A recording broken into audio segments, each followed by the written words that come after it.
Thank you for joining us for another podcast from Bryce Canyon Bible Church. For I delight in you, Lord Jesus Christ. We are located next to Bryce Canyon National Park in Tropic, Utah. Through the sky on eagle's wings. Now for the message. May my life be straight and true. May I... All right, so we're continuing with our series, Get Real, the Quest for Authenticity. And today's message, Get Real on Communion. Get Real on Communion. And what is another synonym for communion that we use? The Lord's Supper, the Lord's table. And we're using the word communion, that's one that's often used here. And let's get right into it and talk about communion. Mark 14, 22 through 26. This is the introduction, and in each of the Gospels, as you'll see, Christ institutes the Lord's Supper. Let's read this. And as they, the disciples, were eating, he, Jesus, took bread, and after blessing it, broke it and gave it to them, and said, "Take, this is my body." And he took a cup, and when he had given thanks, he gave it to them, and they all drank it.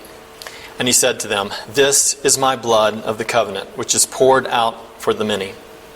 Truly I say to you, I will not drink again of the fruit of the vine until the day when I drink it new in the kingdom of God." And when they had sung a hymn, they went out to the Mount of Olives.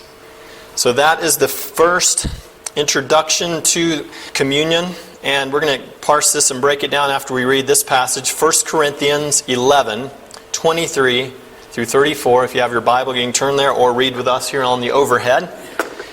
This actually was recorded in Holy Writ in Scripture before the words of Christ there in the Gospels, because almost all the conservative theologians believe 1 Corinthians was written before that time, and therefore Paul is actually writing something the Lord gave him directly here in 1 Corinthians 11. Let's read it together. I'll read it to you. "For I received from the Lord what I also delivered to you, that the Lord Jesus, on the night when he was betrayed, took bread. And when he had given thanks, he broke it and said, 'This is my body, which is for you. Do this in remembrance of me.' In the same way also, he took the cup after supper, saying, 'This cup is the new covenant in my blood. This do as often as you drink it, in remembrance of me. For as often as you eat this bread and drink the cup, you proclaim the Lord's death until he comes.'" Verse 27. "Whoever therefore eats the bread or drinks the cup of the Lord in an unworthy manner will be guilty concerning the body and blood of the Lord. Let a person examine himself then, and so eat of the bread and drink of the cup. For anyone who eats and drinks without discerning the body eats and drinks judgment on himself. That is why many of you are weak and ill, and some have died. For if we judge ourselves truly, we would not be judged." We'll come back to this key passage. Let's talk first about a definition, as we always do here. Communion, also referred to as the Lord's Supper, is one of two ordinances given to the church to observe. The other ordinance being baptism. Now, I want to ask you a question. When you think of communion, the Lord's Supper, what comes to your mind from your church background? Some of us are from all grades of different backgrounds here and experiences, and some of us grew up in different religions even, and where this was practiced in different ways and in varying manners. If you had to put it in one word, what would come to your mind, as you're thinking of the Lord's Supper? I think in the past, this is the word I would summarize it. Boring! Boring. You sit there. It's one of those things like opening the hymnal, singing the same old hymn every Sunday, and then this cup comes by and bread, and you eat it and take it, and when's this going to be over? I can't wait to watch basketball or NFL when I get home. That kind of thing. Boring. Boring!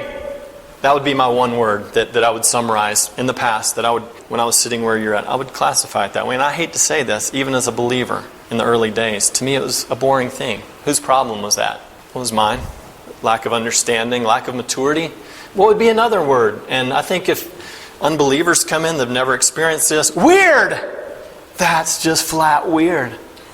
You got this piece of hard stuff that doesn't have hardly any flavor coming around, and this stuff is supposed to be wine. Hey, I'd rather be drinking wine than that grape juice. Some, use wine. Nothing wrong with that. But the thing is, that would be one person's classification. Weird. Boring, weird. Can you think of other words that people might come up with? It might not be your philosophy, but one word, what would you say for communion? Commitment. And that's the good side. The informed side where, hey, this is a time of commitment. We're going to get into what it does mean. Thank you, Dan.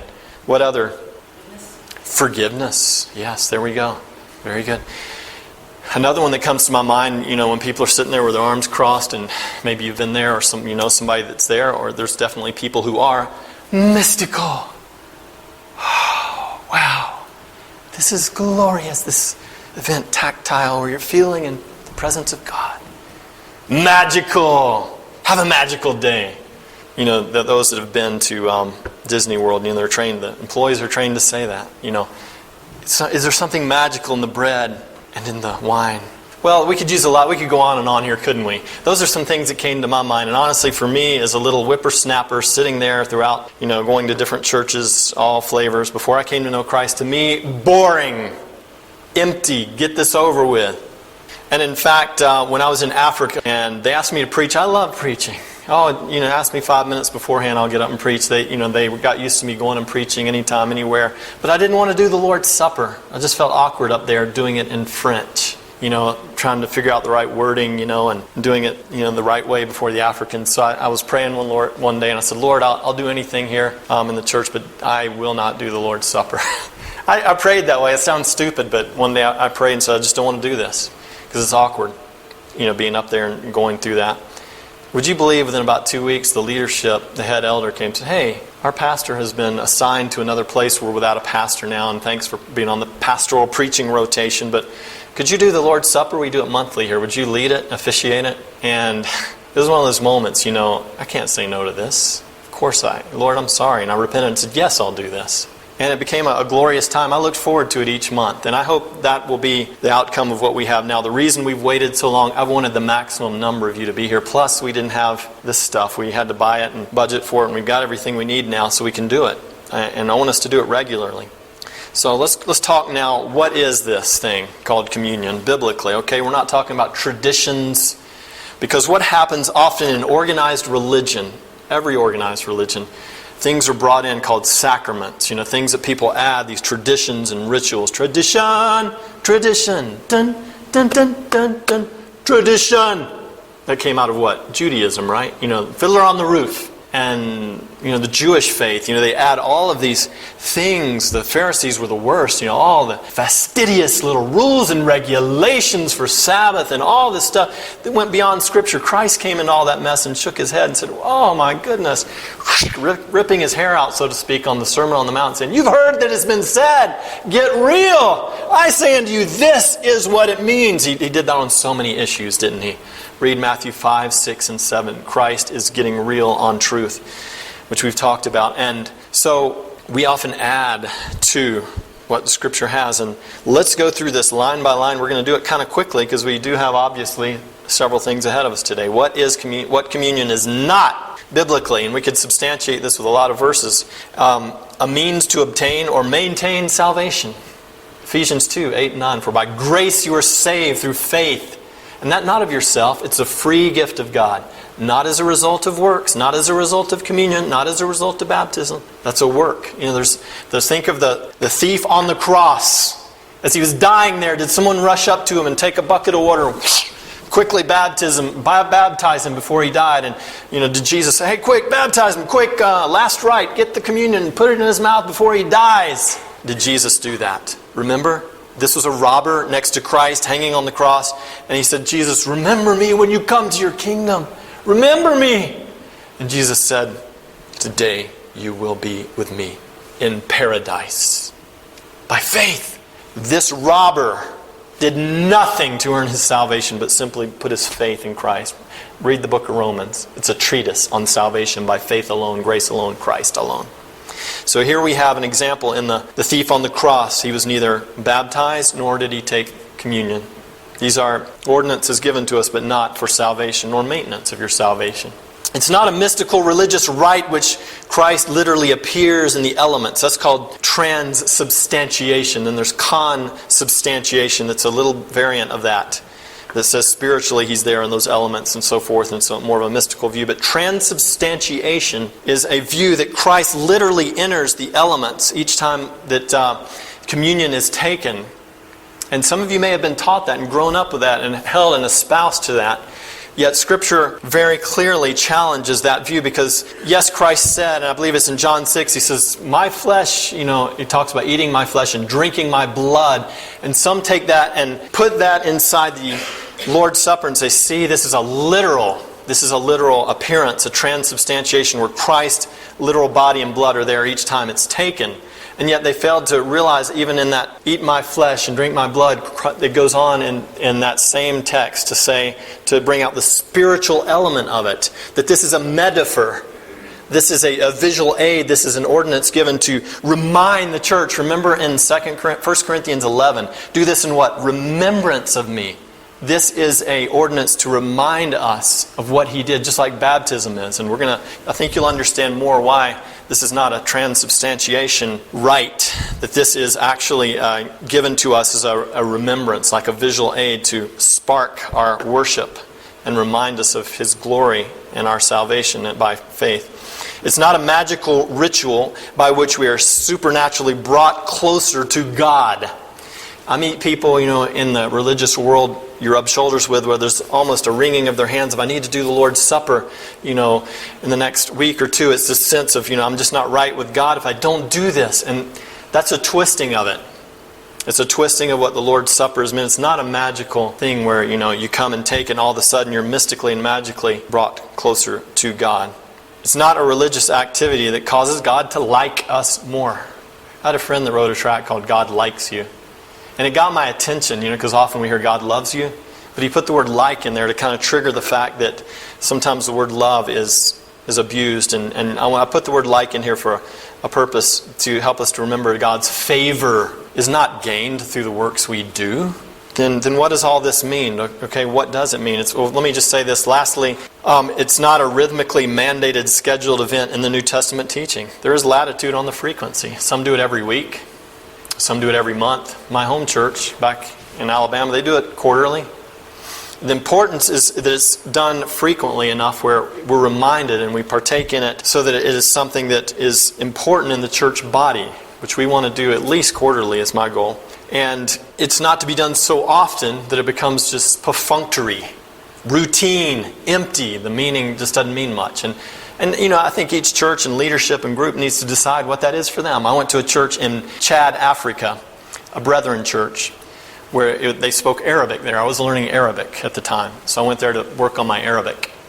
And as I was there in that fellowship, I realized they do Lord's Supper, communion every week. But I was in for a little shock. If you know much about Africa, malaria, amoebas, worms, cholera, all the diseases that pass there, and these contagious diseases as well, that pass here and there, hither and thither. People are constantly dying. There they are. I mean, we've been to most funerals in our life as an African. They have AIDS and all this other stuff going rampant throughout that country. It's a needy place. And when we were there in that church, I was there. They were doing the Lord's Supper, but one thing that kind of set me on edge a bit, they had one cup. They were passing around to everybody. I was down the line. I'm hearing all these people, and I'm thinking, tuberculosis. Passing it to the next person, and I'm, Lord, help me, save me, Lord. And so, the cup comes around, and I said, okay, Lord, I'm here with your body. Please protect me as I do this. And I partook with them, and the fellowship part, it was amazing. But that's just a funny memory in my mind of how different cultures do the Lord's Supper in different ways. Not very hygienic, of course, as we know, but that's the way they did it. And in their heart, they're being sincere about it. And I don't know if they still do it that way. The nomads. I worked with nomads, Fulanis and Arabs. And we evangelized. I'd go out into their camps. I'd be wearing a long Jalabiya robe with a turban, if you can picture me in that. And I'd cruise out there on a motorcycle exactly like I have now. Same exact make and model. Those big, tired ATV motorcycles. We'd go out and we'd evangelize and share Christ with these Muslim nomads. And they loved listening to us. We always just went there to teach. And they would listen and open their hearts. And as people came to Christ, which they did, we saw numerous people saved and a couple of churches started. Well, one of the nomadic groups, the Tuaregs that are in Niger, they're called the Blue people. You may have read about them in National Geographic, and they wear these indigo wraps around their head, and it had dye in it that actually made their dark black skin turn bluish. Well, the Tuaregs, when they did the Lord's Supper, guess what they did? He went to them, the missionary, and he said, look, we're Westerners. We dress different from you. We sing different songs. You've helped us learn how to sing your songs the way you do. We don't want to bring hymns in and an organ and all that. You've got your sitar, your instrument. We want you to worship Christ the way you do because you have your own culture and language. And how do you want to do the Lord's Supper? What the Bible simply says, and he gave them the biblical mandates. Now how do you want to practice it? You know what these guys said? The nomad elders spoke to each other. They came to the missionary and said, we want to do this. We want the cup to be Shai Ahmar. That's Arabic for red tea. Isn't that cool? So that's what they drink. They have Shai Akhdar and Shai Ahmar. That's green tea and red tea. And they said, we want to use our red tea to represent the blood of Christ. And the next thing they said, we want to leave our sugar out. We want it to be bitter. That's amazing. If you knew African culture, they make their tea like syrup. When I made 4 cups of tea for them, I put like a half cup of sugar in, literally. If I didn't, they're like, you're a stingy man, Monsieur Robert, you're stingy, you're not giving us enough sugar. I had to make it really sweet. They loved sugar. It was too sweet for me, but I learned to like it. Now, for them to go and drink tea without sugar was an interesting thing. They said, the reason we want to do this is Jesus Christ paid that penalty for our sin. We know that now. It was a bitter price he paid. So when we drink our Shai Ahmar, our red Shai, we want to remember how bitter it was for him. It'll help us. So we want to leave the sugar out. That's touching to me. So, the Lord's Supper done in different ways in different cultures. What is communion? One of the 2 ordinances that Christ has given to the church. And what is an ordinance? There's another spiritual word. What's it mean? It just means a ceremony or a prescribed practice. That's all ordinance means. So you have 2 prescribed practices in the New Testament, communion and baptism. They're instituted by Christ. In other words, Christ said, hey, this is my idea. Do this. He commands us to do these things, baptism and communion. We could look at the verses where Christ institutes it, then the apostles teach it, and then the New Testament church, the early church practiced it. Okay? So you see that flow? These are the 2 we have. And we will talk one day about baptism, but look at that in terms of the Lord's Supper. Christ's idea, the apostles teach us to do it. As we've already seen, we've looked at those 2 passages today. And then if you look in the book of Acts, they're continually breaking bread together and around the Lord's table. So that's why we do this, folks. There's a lot of sacraments and things out there. We have to say, why are we doing this? That's a good question. Let's get real on communion. It's something we do because Christ started it, commanded us to do it, apostles taught it, and it's modeled through the early church. That's why we do it. And I could go through a long dissertation here about what it is, and I've written this up. This will be in your notes online. When you go to look at our podcast on bryceoutreach.com is our website. Click on the sermon, click on Get Real on Communion. All these notes that I'm giving you here will be listed. You can read through this on your own. I'm going to abbreviate today because what this simply does, I was going to read this, but we were lacking time, is that the Lord's Supper is a fulfillment of the ceremony of Passover. If you look at the 2nd paragraph, the Passover was the most sacred feast of the Jewish religious year. It commemorated the first plague of Egypt when the firstborn of the Egyptians died and the Israelites were spared because of the blood of the lamb that was sprinkled on their doorpost. The lamb was then roasted and eaten with unleavened bread. God's command was that throughout the generations to come to the feast that would be celebrated, and the story is recorded in Exodus 12. So during the Last Supper, Christ is there before his disciples. This is at Passover, he's Jewish. Christ is Jewish. They're doing Passover like any good Jew would do, according to the Old Testament. And that's when Jesus took the loaf of bread and gave thanks, and he instituted the Lord's Supper at Passover. Wow. You see how this is a fulfillment? And you can read through this on your own time on the website, but you'll see that this is the fulfillment of Passover and segueing into Christ saying, look, now I am the Passover lamb. My blood is on the doorpost of your life, and this is a ceremony that I give you to remember the cup and the bread. And you can go through all these passages, you can read it. The last sentence, the Lord's Supper, Christian communion, is the remembrance of what Christ did for us and a celebration of what we received as a result of his sacrifice. And Dan, Maria, others of you were hitting on forgiveness. And and the remembrance and the consecration. This is a ceremony given for us to consecrate ourselves to Christ, to remember what He did, to edify us and build us up, to say, wow, there's nothing that compares with the cross, like we looked at when we studied the cross, Get Real on the Cross, that Paul says, God forbid that I should boast in anything except for the cross of Christ. That's it. And this is a moment where Christ is bringing us to that place of understanding that. So what's a good definition now for communion? Here's a simple one that I just wrote up based on what we've looked at. Communion is a ceremony introduced by the Lord Jesus Christ Himself to be celebrated consistently by His church in order to remind us of the value of salvation and the glory of Christ, our Redeemer. So that should be understood that this is for believers. It's a ceremony we do to remember what He's done for us and to consecrate ourselves, to build us up, to seek His kingdom. And according to, as we saw in 1 Corinthians 11, we're told to do this often. It doesn't say how often. But it says, as you do it in remembrance of me until I come. Remember that? Do this until I come, it said in 1 Corinthians 11.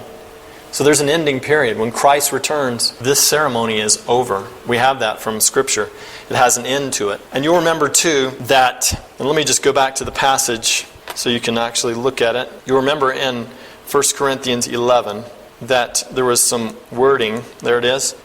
Whoever therefore eats, it's verse 27, eats the bread or drinks the cup in an unworthy manner will be guilty concerning the body and blood of the Lord. What is this saying? Who's worthy? Am I worthy? Are you worthy? Nobody's worthy on their own merit. We're made worthy through Christ, through His cleansing of our sins at salvation. And the idea here also, Paul's speaking to believers. Don't forget that. He's speaking to a church. This is a letter. 1 Corinthians is written to a church. He's speaking to believers and saying, look, there's some of you out there eating in an unworthy manner. And there are several ways to be unworthy. One is just to go glibly into it like me. Boring! Can't wait to watch NFL! That's unworthy. This is way more important than that. And I've had to open up my mind and my spirit and understand it. And my little pea brain has begun to understand just how important this is, how tactile it is. That these ordinances were given, that you're actually holding a liquid form and a solid form. You're eating and tasting, you're looking at it, you're feeling it. It's going into your body, you're digesting it. A tactile reminder of all that Christ did for us. Think of baptism. You come out of the water soaking wet. Baptism is a Greek word for immerse. Immersion. You come out and water dripping off of you. Another tactile moment where you're buried, dead to sin. You're raised to walk in newness of life. Those two visual aids of the communion and baptism. And so that's one way to eat, to take of the Lord's Supper unworthy. Another way is living in open rebellion, open sin. You have a sin in your life that you're just, God, you can have anything but that. I'm going to keep doing this. And it's a clear breaking of the Lord Jesus' own principles, His standards. Like the woman taken in adultery, He said, I forgive you, but go and sin no more. And so if that person continues in sin, partaking in the Lord's Supper is an unworthy thing. And so we're in verse 28, it says, let each person examine himself, and then so he can eat and drink the cup. And Paul says, anyone who eats, in verse 29, and drinks without discerning the body and blood and eats judgment himself. Verse 30, that is why many of you are weak and ill, and some have died. And because the Corinthian church, there were those involved in, as you know if you study the book of Corinthians with us, in open sexual immorality, breaking the moral law of God. They were living that way and yet coming to church in the Lord's Supper. And God in His grace took them home. They were believers living in open sin and taking His supper in an unworthy manner. It says here, some of them have died, that God has taken them home. There's several places throughout the Scripture. Acts chapter 5, Ananias and Sapphira, when they lied to the Holy Spirit about selling land to give to the church, what happened to them? Death.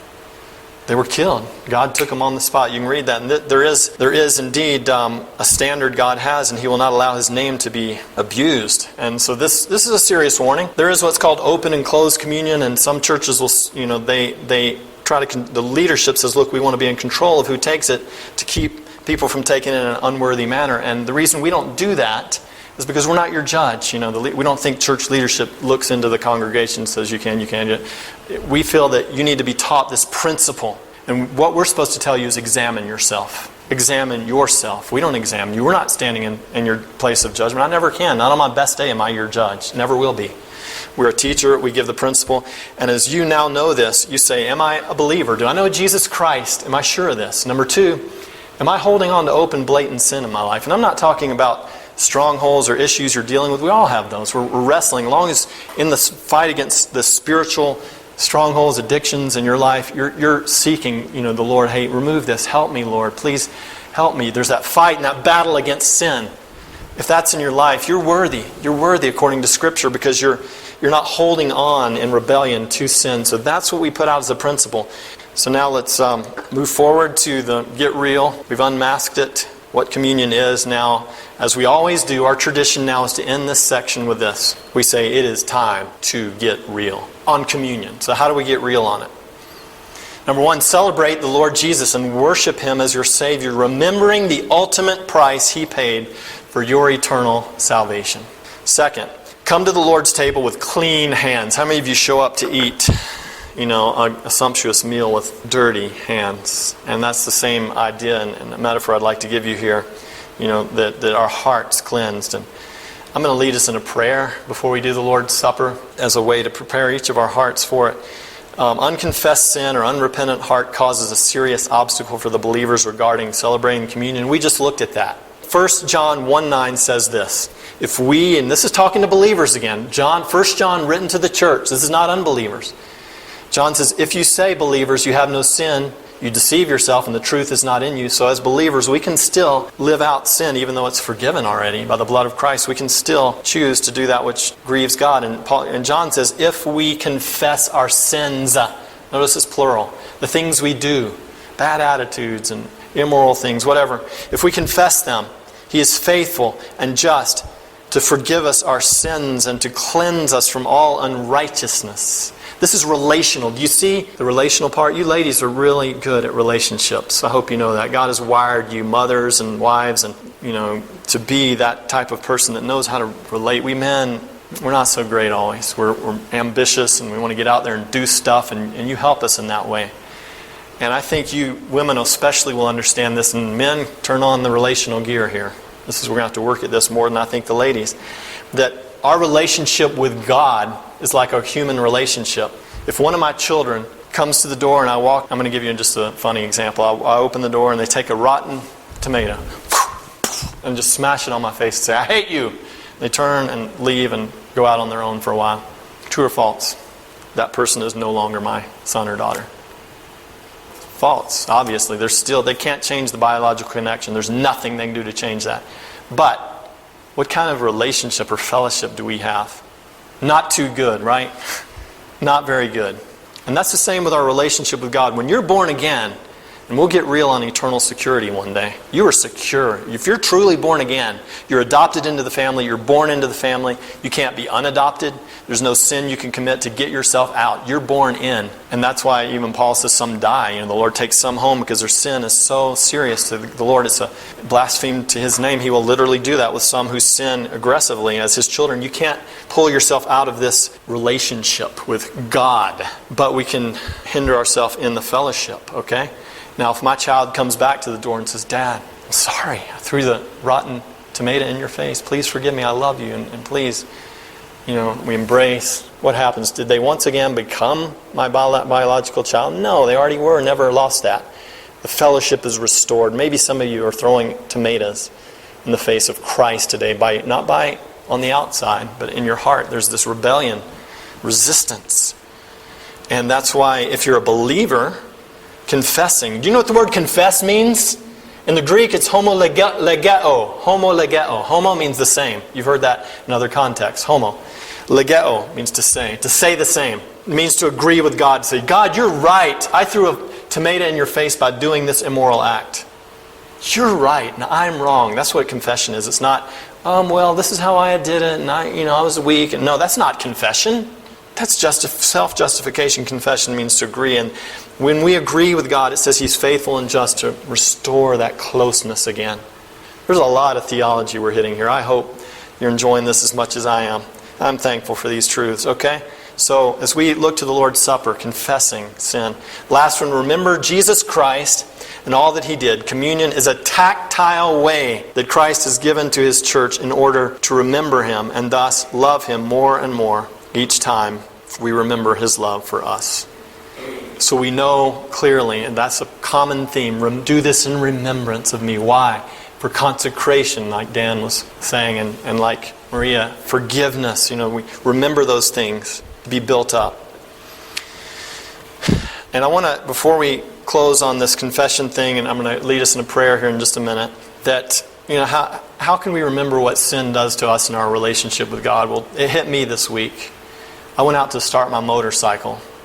It wouldn't crank. Cut the key on, did everything. And I said, I'll roll start it. I can get it going roll starting. We'll get a cold motorcycle going. The backfire, and I'm like, good gracious, what's wrong? And I couldn't get it going.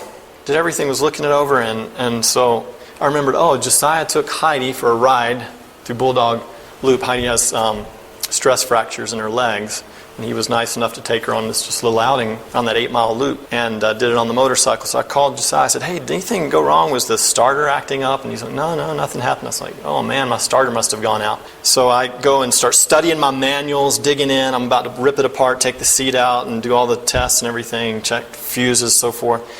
And Josiah drives back from work, and I'm in there studying and about to rip into the whole thing, and boom, boom, boom, boom, boom, boom, boom, boom, boom. I look out there, and he's sitting on my bike. Boom, boom. Okay, I'm thinking, how did he do this? So I walk out there. I said, dude, what did you do? He said, the kill switch was off. He says, I just cut the kill switch. Normally, I just cut the key, and he's a dirt biker, and with a dirt bike, you cut the kill switch. So that was a normal reflex for him. I'm like, idiot. I said to myself, I forgot to cut the kill switch on. And I want to share with you guys, that is sin. That is sin in our lives. And as we pray this prayer here in a minute through song, allow God to cut the kill switch on of your life, to remove sin. If you're not saved, confess your sins. Say, Jesus, save me. I can't come to you anyway but through your blood.